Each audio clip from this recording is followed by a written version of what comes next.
Okay, so Sebastian Hurtado-Torres is a historian at the University of San Sebastián in Chile, which I don't believe was named after himself, but you never know.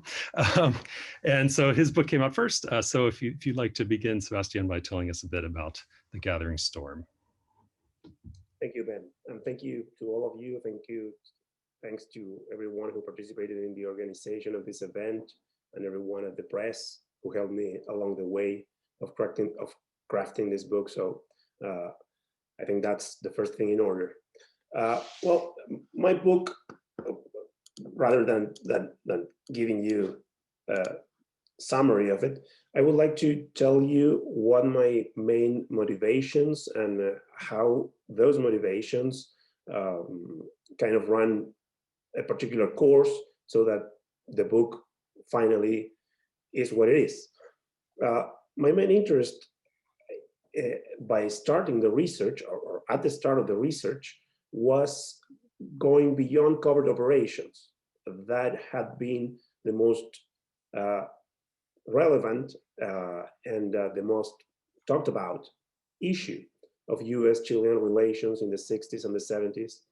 And rightly so, there were many sensational events underscored by that kind of approach to foreign policy. But I thought there should be more to the relations between both countries, and particularly between both political systems, than what covert operations do and what covert operations accomplish. So that's why I started to look at the records of the correspondence between the embassy in Santiago and the State Department. That's the core of the sources of my book. And looking at those extensively, reading as many of them as I could, and it's a ton of them, and there's a ton of them. And not only those that had been declassified recently, but also those that were under like a regular classification and were recorded in more daily exchanges, told me a story that is not completely different from the story that is told when everything is concentrated on covert operations, but told me a story that fills many gaps in that narrative. So what I found out by doing this is that relations between the United States and Chile, particularly between the United States and the government, with all the ideological content that the government brought into power, the Frey government, was much more complicated than what covert operations suggest. What the intervention of the CIA in the elections of 1964, or the botched attempt to create the conditions for a coup in 1970 show, is the unilateral intent of the United States when it comes to the approach to Chilean politics and Latin America in general in the Cold War. But the truth is, the Chilean government, and particularly the Christian Democratic Party, actually that's the more correct way to say, the Christian Democratic Party, and particularly the more conservative wing of the party, the more anti-communist wing of the party, was very much interested in drawing the United States and drawing the United States not only as a sponsor with aid, which was important, of course, but also as a sort of political advisor and even a political actor, if an informal one, in the context of Chilean politics. So that's the story that my book tries to tell, the story of how that involvement that was not unilateral actually, and in many cases was even more driven by the Chileans than by the US decision makers or policy makers, influenced the way that Chilean politics evolved during the 60s. So my argument is, in many ways, the nature of the relationship was shaped as much, if not more, by the interest of the Chilean actors than by the unilateral intention of the United States. And in a way, what Nixon did in 1970, particularly when he tried to create the conditions for a coup, and that ended in the murder of the commander-in-chief of the army, Rene Schneider, it departed from the strategy that the United States, the Johnson administration, but even the Nixon administration in the year prior had followed up until that moment. So that's the narrative that I try to create, and that's also the message that I try to transmit with this endeavor. The idea that the relations between the United States and Chile at this time were not marked by that unilateral intent that is usually understood when all this is seen through the lens of covert operations or the more sensational events in the relationship, but was truthfully a bilateral relationship, which of course was based on an asymmetry of power that no one can deny, but that does not mean that what happened in Chile was to a large extent driven by what the interests of the United States in Chilean politics had. Thank you. Thank you, Sebastian. Vanessa. So Vanessa Walker is a professor of history at Amherst College. And if you'd like to start, Vanessa, and tell us a little bit about your book, Principles in Power. Sure. Well, thanks. Thank you again to the press for organizing this and shepherding my work through for many years. It was really a great experience to be part of this series. And this is just kind of one manifestation of it, having this opportunity to share this. And thank you for people coming and giving another hour of their lives over to the Zoom overlords to engage with our work. I really appreciate it. So my book opens with this kind of short recounting of the protests around the signing of the Panama Canal Treaty in Washington, D.C. in September of 1977. And these protests were dominated not by anti-treaty protesters who were angry that the US was ceding power over the canal, but rather human rights protesters who were angry that dictators like Chile's Pinochet and Argentina's Videla had been invited to Washington and offered the legitimacy and sanction of a White House visit and private meetings with the president in the nation's capital. So they're protesting these dictators who were some of the most prominent symbols of human rights abuses in the 1970s, but they were also protesting Carter and questioning the president's commitment to his human rights policy. And even though Carter pressed vigorously for human rights with these individual leaders privately, this clearly wasn't translating into credibility with human rights proponents, including many in Congress who had drafted much of the legislation that Carter was now deploying. And when I first encountered these protests early in my research for this book, the incident really fascinated me. I mean, here we are less than a year into Carter's presidency, and many human rights groups were already very quick to distrust Carter, question his commitment to his human rights agenda. And so despite the kind of vigorous behind the scenes work I saw in the administration's archival record that clearly shared many of the operating assumptions and agendas of these advocate groups, this wasn't translating into support for the administration's policy by those who seemed to be most ideologically aligned with him. And this incident really kind of asked me to step back and think about the multiple purposes of human rights policy and language in the 1970s.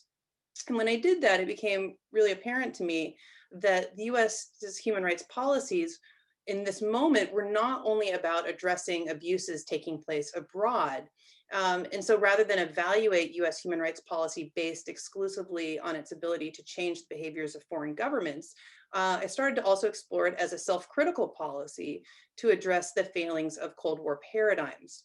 And so analyzing how different groups deployed human rights language to reform domestic and international power started to reveal the multiple and often conflicting purposes of US human rights policy in the 1970s.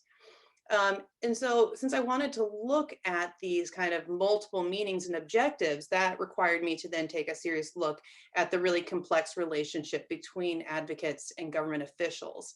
And so there are a lot of works that now explore the critical contributions to human rights policy made by non-government actors in Congress before Carter's election. But scholars are just now starting to explore in depth how these really essential precursors shaped the Carter administration's agenda, bilateral diplomacy, and working dynamics with the broader human rights community in Congress while in office. And so I wanted to engage the really decisive contributions of non-government actors, but also seek to understand their complex relationship with government officials in advancing their agendas. And so by taking seriously the perspectives of both advocates and policymakers, my work is attempting to reveal how debates about priorities and strategies in human rights initiatives become entangled in domestic struggles over control of foreign policy and presidential power. And so I do this, and I look at this relationship during the 1970s and into the first years of the Reagan administration through a really influential coalition of left liberal human rights actors who targeted US policy in Latin America, or the movement, as they were dubbed by one State Department officer, George Lister, which is a label I use to distinguish them often from the kind of larger array of human rights groups and movements taking shape in this moment. And so this group of advocates was really defined by what I call the politics of complicity. That is, historic support for repressive right-wing governments implicated the US in human rights abuses abroad and revealed the anti-democratic impact of Cold War foreign policy on the United States' own government structures and practices. So curtailing human rights abuses abroad required the reform of US government's interventionist policies that supported repressive regimes in the name of Cold War security relationships. And so the actors I'm looking at believed its strategy of targeting US support for right-wing dictatorships signaled moral condemnation, but also materially impacted the ability of these foreign governments to perpetuate abuses against their own citizens. And so human rights legislation and mechanisms evidenced a desire to mitigate repression in places like Chile and Argentina, but also sought to curtail presidential power and establish democratic oversight in foreign policy processes. And so this emphasis on US complicity in the abuses of Cold War allies, I argue, becomes a central component of the Carter administration's human rights policy. And it gave rise to a uniquely self-reflective and anti-interventionist approach to human rights that marked this kind of 1970s moment and also defined a lot of the challenges and dilemmas that Carter faced in implementing his human rights policy. Great, thank you, Vanessa. So for the attendees, feel free to type your questions directly into the Q&A, and we'll answer those as they come in. I guess I'll start with a question for both of you. One thing that I took from both of your books is that they're ultimately about center-left projects that more or less were failures on their own terms. I mean, in the sense that Frey's party was not reelected in 1970, that Carter's human rights programs, although co-opted in certain ways by the Reagan administration, much of the self-critical aspect that you write about, Vanessa, was sort of lost in that transition. But at the same time, I read both of your books as defending those projects and suggesting that Carter and Frey sort of pushed them as far as they could. So the one question that I'd be interested in hearing you address is sort of where this leaves us in terms of agency and structure. What were the possibilities for alternative outcomes rather than those we wound up with? Sebastian, if you wanted to address that first. Sure, thanks for the question. The quickest way to respond to that would focus on the very particular, on the circumstantial. In the election of 1970, Salvador Allende obtained fewer votes, or a smaller proportion of the vote than in 1964. So the population at large had not actually swinged toward the left as extensively as the end result of the election suggests. So the thing would be the right thought that it could win in 1970 with the candidate they presented, but they didn't, because this candidate obtained a smaller share of the vote than Allende, so that gave Allende the first shot at the presidency. And that would be a feature of the way in which presidents are elected. And we sometimes tend to overlook how those procedural arrangements derive in determined outcomes. At some point, Frey suggested to Tomic, his successor, his Christian Democratic successor, that he should think, instead of a pact with the left, as Tomic was thinking, of a pact with the right, which was like the natural partner of the Christian Democratic Party in that at that crossroads. I mean, the revolutionary left getting stronger and stronger and having a shot at the presidency. So the thing is, if Alessandri had obtained 15,000 more votes and Allende 15,000 fewer votes, things would have been different, because for the right would not have been possible actually to undo what the Christian Democratic government had done before. That would have been much harder to do. In a more long-term analysis, finally, the forces of the left in Chile were strong and had an institutional footing that one would think eventually would give them a shot at implementing the project through being in power. And that is another feature of a democracy. So in that, whether it's presidential or not, it's a feature of the way these things work in these systems. So I would say there was little that could have been different, except for those particular things that I mentioned that are more on the circumstantial side of things. Because finally, Chile was part of the zeitgeist of the Cold War, very much in a way that I would say no other Latin American country was. And the conflict of the Cold War, that's the point I would get at, would erupt in some way or another in probably a form that would be traumatic for some part of the populace, as it was eventually, mostly because those were forces that were very, very hard to escape if the tradition of the democratic political culture of Chile was to be maintained. And I would say that that's what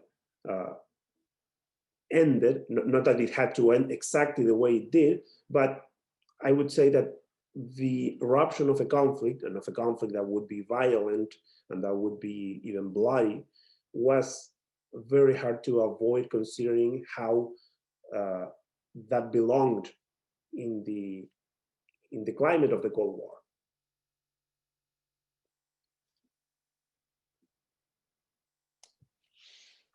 So yeah, I mean, I think in a lot of ways you can see both of our projects as kind of a cataloging of the disappointments of moderation, right? Of moderate change. And I think that that's a fair kind of assessment.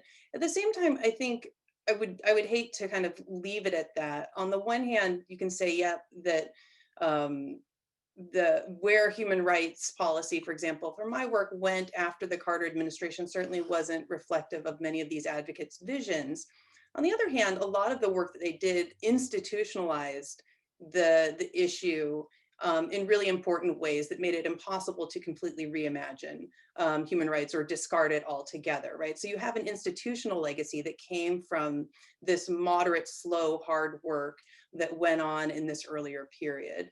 I think you also, I mean, this is part of why, for me, I'm so interested in that relationship and that interchange. And for example, that disappointment with Carter inviting the dictators to Washington for the Panama Canal Treaty, right, is the ways in which advocates and government officials often misunderstand one another, even when they share an agenda. And I think part of what I was trying to understand with this work is, why do you have such kind of fundamental disconnects, even while, if you look behind the scenes at what the Carter administration was doing, was often very much congruent with the aspirations and agendas of the groups that I look at.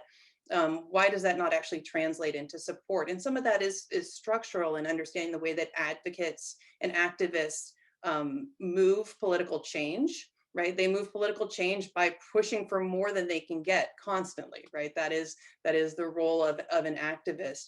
And bureaucrats work within the art of the possible, right? That is their mindset as bureaucrats. What can we accomplish within these kind of limited things? And you need both of those forces, but they also are oftentimes inherently at odds with one another. And I think the more understanding we have of that as both scholars and maybe people who are invested in these changes ourselves, the more we can create, productive working relationships and see that, there's actually nothing inherently wrong with advocates asking for more and perhaps being disappointed with more than bureaucrats are willing to give them, because that ultimately creates a pressure for change.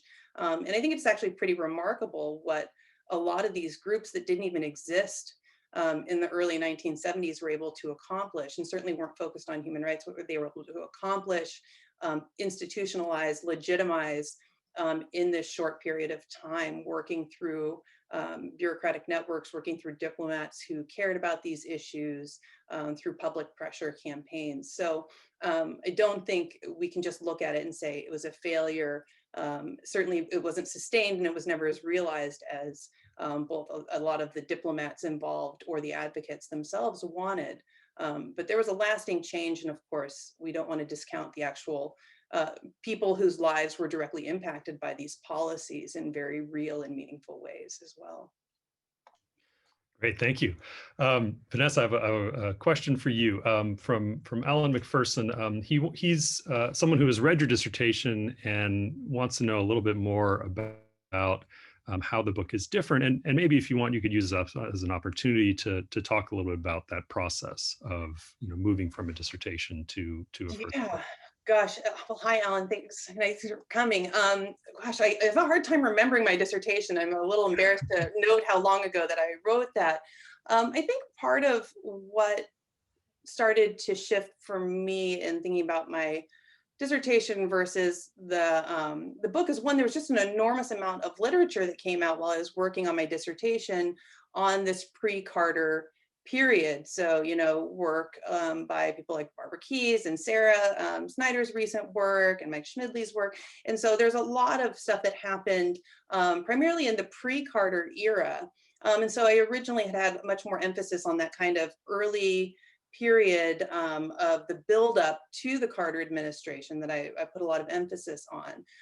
And so I didn't have to do that heavy lifting with that anymore, which allowed me to really think about how all this great work really influenced the ways in which the Carter administration came into office. And so one of the big things that I focused on in my book that wasn't really as central to my dissertation was the importance of kind of this distrust and disillusionment with the executive that came from the relationship with Ford and Kissinger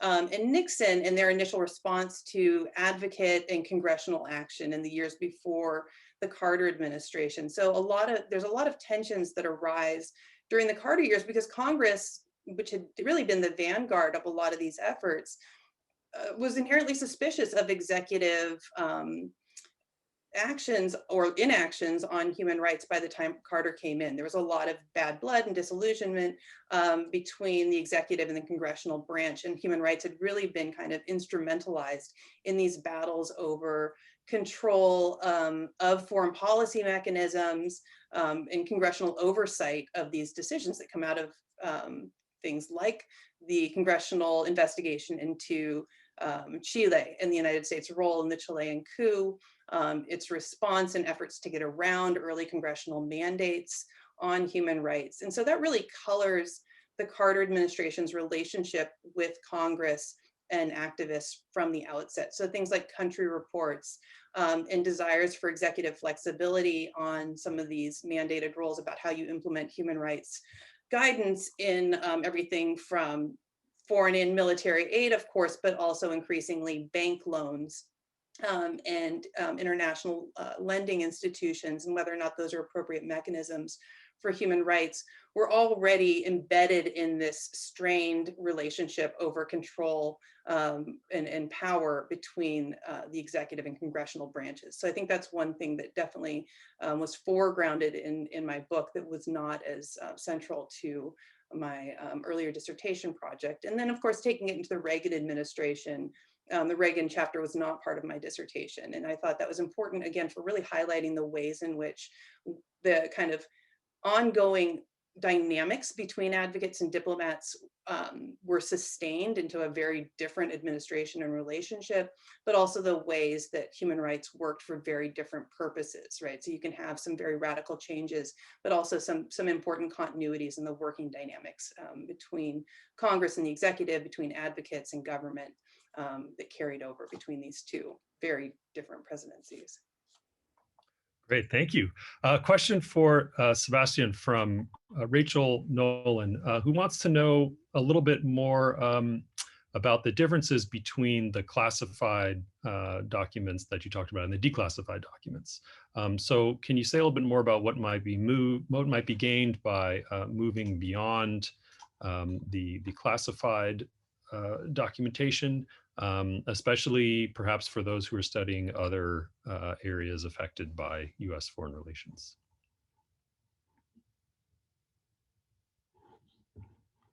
Sebastian, yeah. Sorry. The distinction would be between actually declassified on the one hand and unclassified on the other hand. So those documents that are unclassified, so they became available as soon as the time limit expired, show the more quotidian side of the relations between countries, how US officials in an embassy or in a consulate talked and dialogued with their hosts, with the people of that country.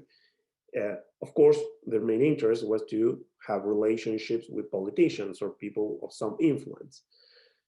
In Chile, these relationships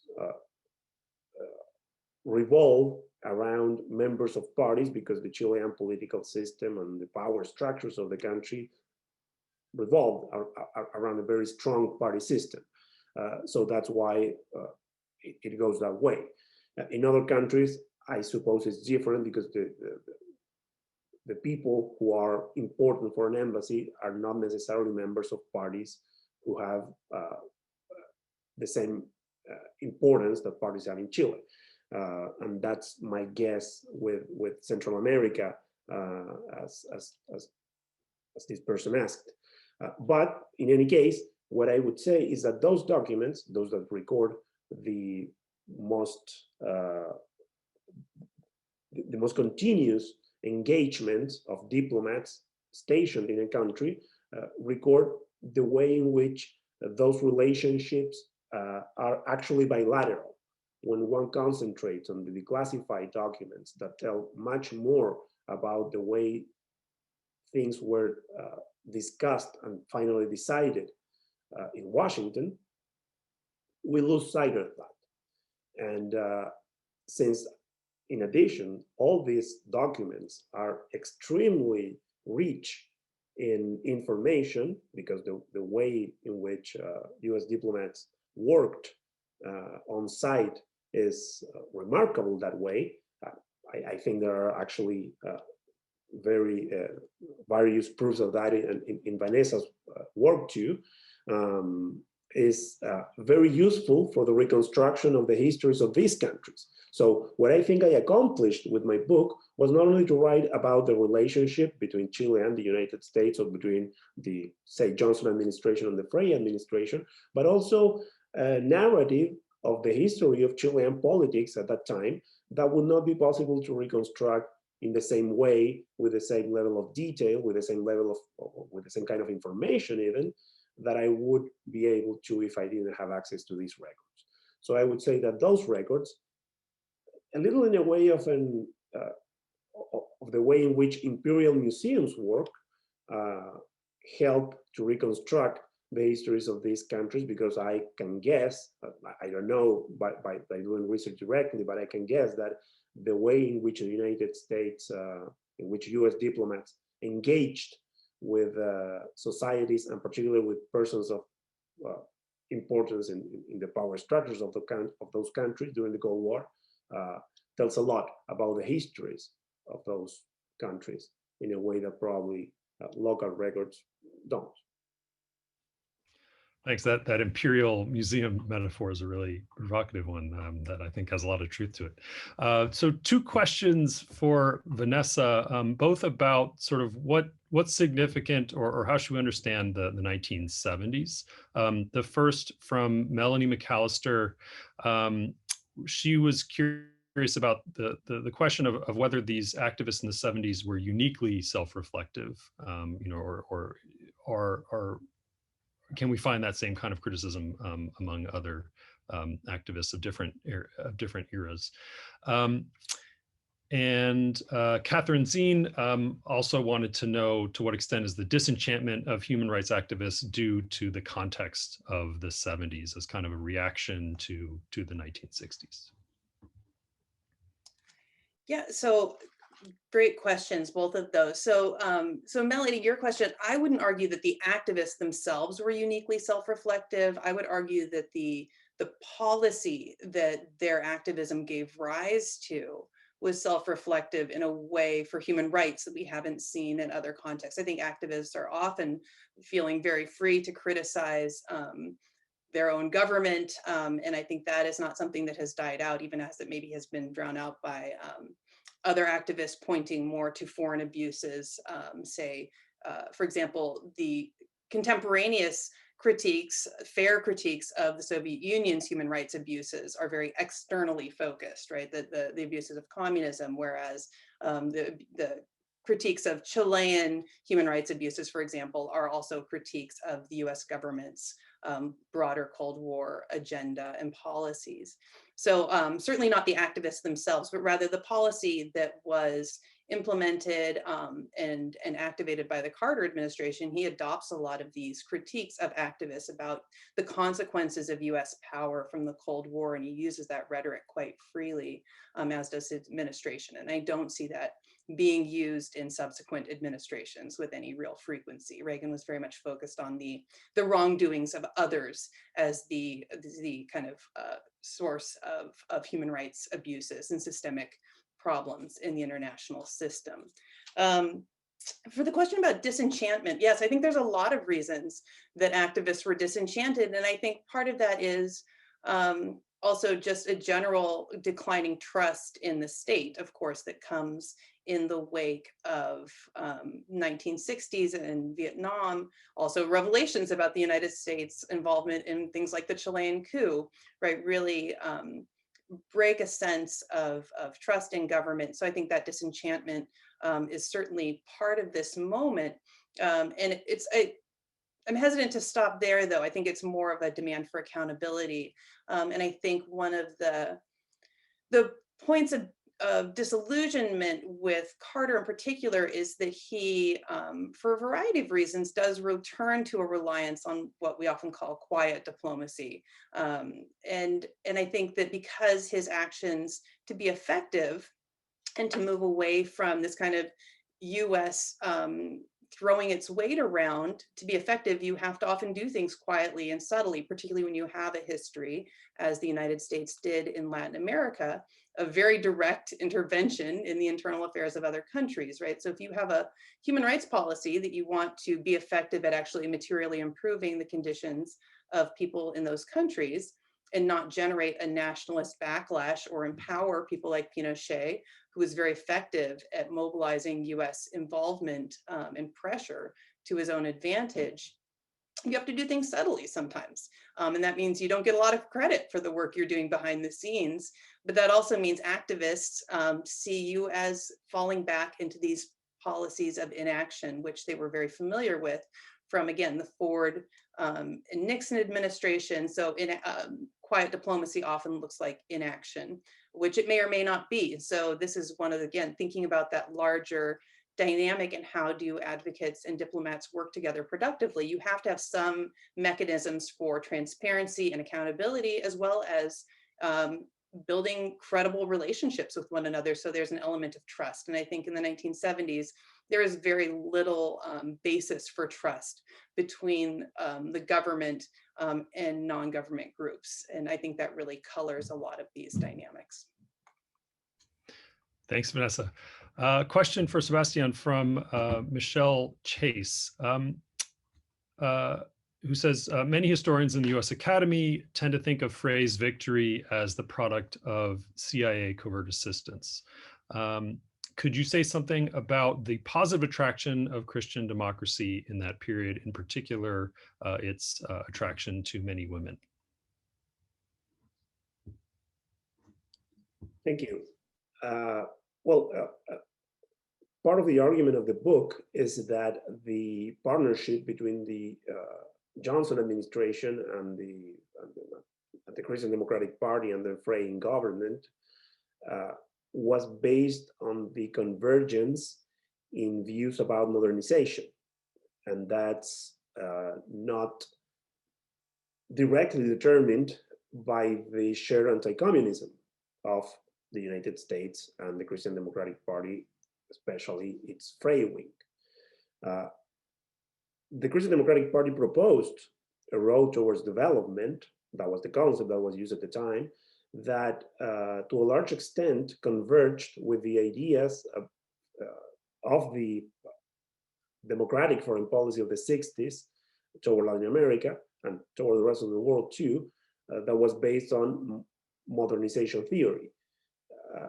The convergence of those ideas and of those projects created the perfect storm for a partnership that was very important for the United States too, as a sort of showcase of what the Alliance for Progress and the foreign policy of the United States at the time wanted for Latin America.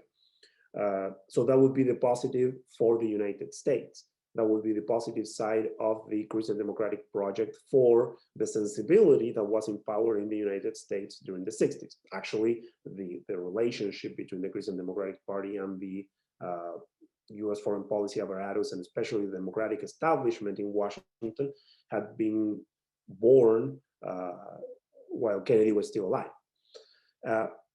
And for women, particularly, there are books actually that are particularly about that subject.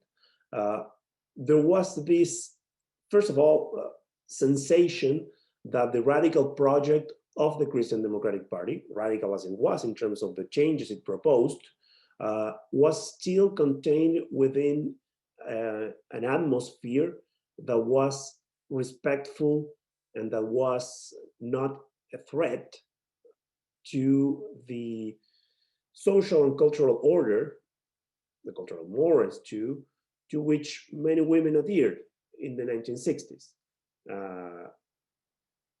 Catholicism, still very important as a cultural factor, as a cultural driver in the Chilean setting in the 60s, it's one thing. And I would say that all that comes with that, the relatively conservative order that comes with that addition to Catholicism in the way it was still practiced in the 1960s. That made a huge impression in many women. And I would add that the character of Eduardo Frei, the way he sold himself as a sort of fatherly figure, as a sort of as a leadership that appealed to that thrust for change, but within a sort of orderly course, was also very appealing to, I insist, a sensibility that was still majoritarian in Chile and to which many women adhered very fervently. That's why the vote of Eduardo Frei among women in 1970 was large, was determinant in his victory.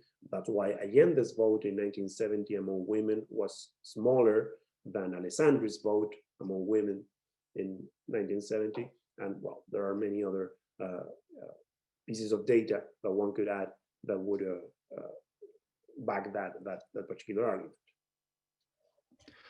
Thanks. So a question for Vanessa, which then I will transform into a question for both of you.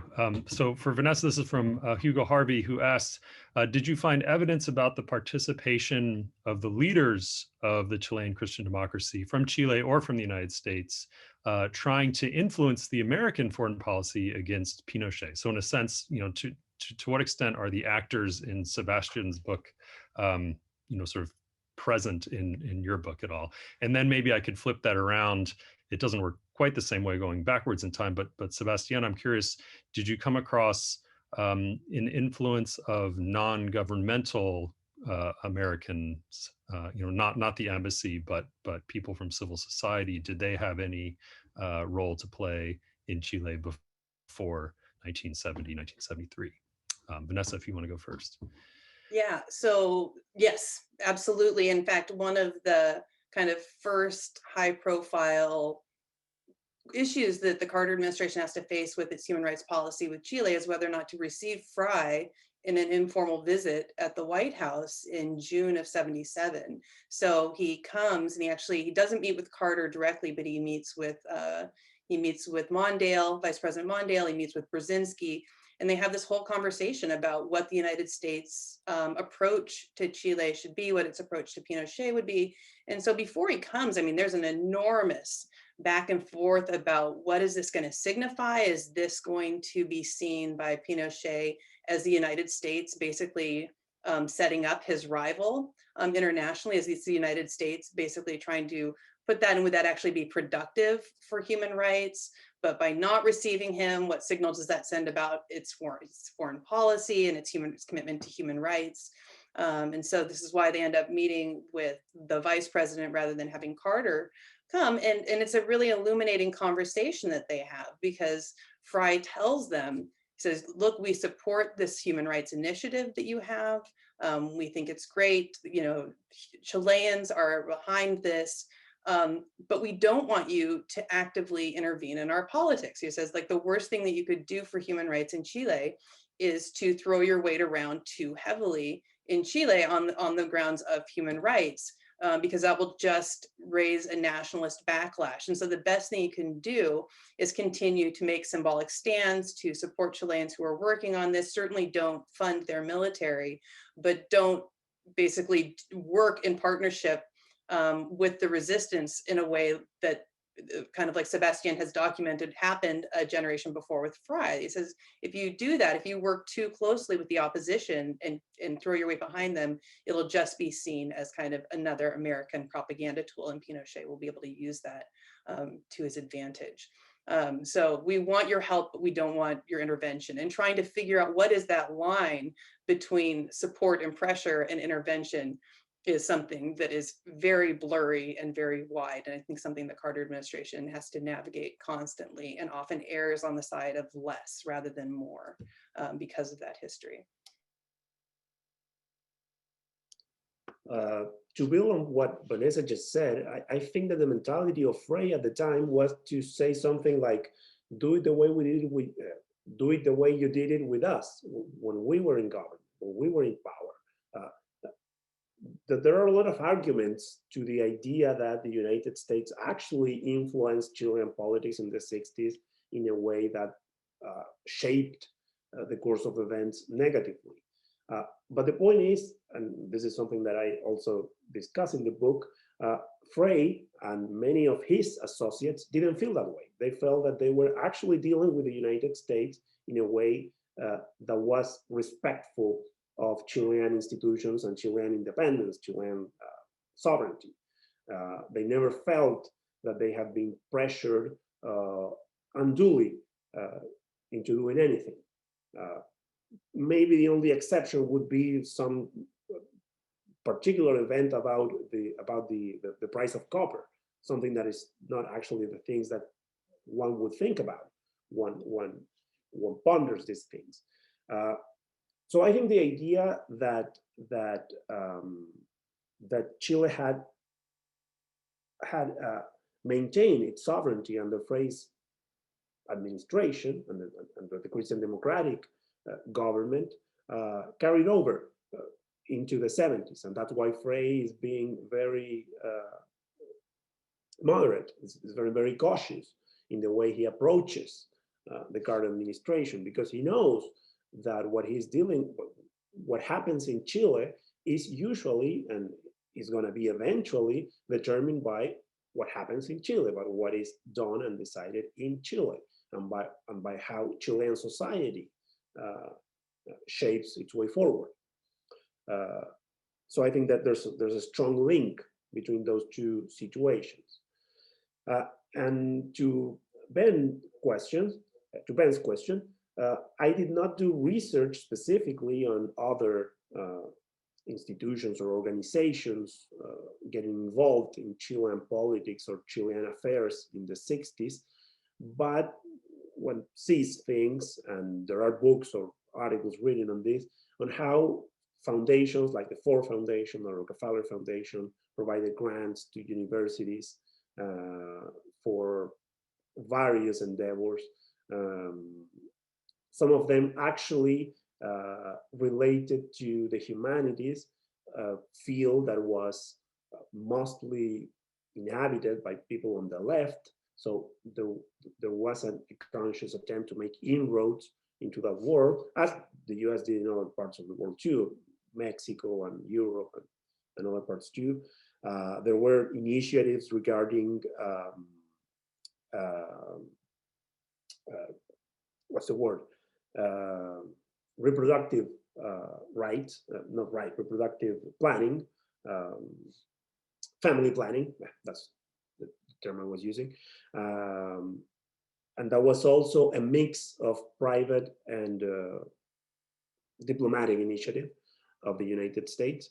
But I would say that the most influential of all was certainly the way the government, the way the US foreign policy apparatus acted in Chile, because even those other initiatives had in some way some relationship and contributed to the effort of modernization, the one that I alluded before, that the United States was trying to carry away in Latin America in general, and very particularly in Chile, where it had very high hopes for that project to succeed. Thank you. So I'm going to try to combine a few questions, so bear with me. These are for Vanessa, and I think they relate to the question of the transition between Carter and Reagan. So the first from Luis Herrán Avila is about sort of comparing human rights policies of the two administrations. Where are they similar? Where are they different? Connected to that, from Diane Kirby was curious about how the two administrations responded to liberation theology. And Anna Wall also was curious about the persistence of survival of human rights groups. And I know some of these groups that were founded or became prominent in the 70s, of course, are still around today, but maybe you could just talk a little bit about what happens to them in the Reagan administration, and perhaps into the 1990s as well. Sure. So I think there's a lot. It's a big topic, right, between the two administrations. So for me, one of the key differences is, where does human rights fit with a larger thinking about American power and particularly Cold War interests? So again, I think one of the things that makes the Carter administration and the advocates that kind of were the genesis of this thinking, very different, was a lot of the kind of human rights mechanisms and motivations come out, again, of this sense of complicity for abuses happening in foreign countries that are in part a product of US Cold War policies and interests, right? So the United States kind of reflexive anti-communism that led it to ally itself with dictatorships like Pinochet, like Videla in Argentina, and really thinking about the costs and consequences of Cold War power. And so when you frame a human rights policy around those questions, it leads to a larger reconsideration of regional interests, of what kinds of costs you're willing to accept as part of security interests, and a broader question actually of whether or not these governments are actually serving the US interests and security in the long run, right? So there's a real shift in thinking that human rights I see as part of during this moment, right? And that's not to say that the Carter administration didn't care about East-West relations or that human rights were unimportant to relations with the Soviet Union. But I think if you really look at where the kind of instruments that were deployed and the weight put into those by Carter and by Congress before him, they're focusing on things like restrictions to foreign aid, international financial institutions, and the State Department country reports. All of those are targeting US government's alignment with and support for repressive Cold War allies. And so the Carter administration's human rights policy really focused on those, which is why Chile and Argentina are such prominent examples of that. And the Reagan administration really rejects that premise, right? The Reagan administration comes in and makes a case that the biggest threat to human rights in the international system is communism. And if that's the case, then these traditional Cold War allies and alliances and military support for them are all conducive to human rights. So it almost completely inverts the thinking and also the instruments of human rights that had been developed by Congress and implemented by Carter. So if you see a communist takeover as the biggest threat to human rights, then military aid to right-wing governments is actually now in service of human rights rather than counter to, whereas advocates during the Carter years and Carter himself saw military aid to these governments as assisting in the repression of these foreign populations by their own governments. So I think that's the big kind of Rubicon is kind of where do people see kind of human Cold War interests fitting into this larger human rights metric in this time period? And they're almost directly opposed to one another in that. And this is really frustrating to a lot of these human rights groups, but they persist. So the groups I focus on Amnesty International, which is obviously a big part of that, and we know Amnesty today, but I also focus on smaller groups like the Washington Office on Latin America, which is still very much alive and vibrant today.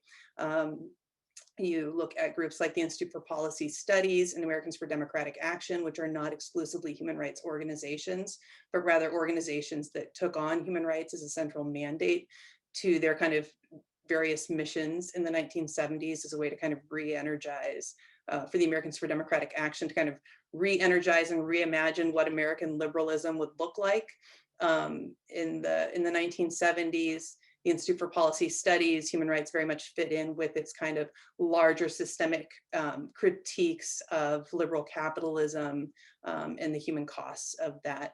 So like everything, these groups have transformed in human rights itself has proliferated both in organizations and in the kind of scope of interests and issues that they encompass. So a lot of these groups that like Washington Office on Latin America is still very much interested in government repression, but they're also interested in economic and cultural rights, indigenous rights, women's rights. And so they've kind of developed, as has our conversation globally, around what are human rights and how do they matter.